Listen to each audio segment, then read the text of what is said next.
People ask all the time whether to go bag or bagless.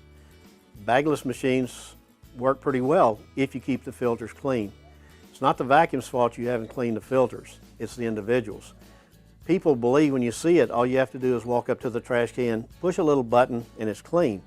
That's not going to happen. You have to change those filters, you have to clean the filters. They're your responsibility. If you don't take care of them, they're not going to breathe properly, they're not going to let the dirt come in. You have an air conditioner filter in your house, you have to clean it or change it. Most of them today are changed, you throw it away. Most vacuum bags, most vacuum filters are disposable also. Many machines you can spend over $100 a year changing the filters to keep it to where it works properly.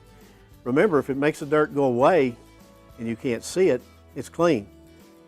It may not be clean. It may have put the dirt further into the carpet. Then you and Blackmon Mooring or Coit become very intimate friends. They come to your house and charge you a lot of money to clean your carpet because you didn't clean it. So I'm going to tell you this way, buy a vacuum that has a bag. They started many years ago. The quality of bags have changed greatly over the years. There's a one-ply bag, a two-ply bag. There's HEPA, true HEPA, and hospital-grade HEPA. So there's a lot of different variants. The better you control the dust in your house, the less dust that'll be on your furniture and that you're breathing.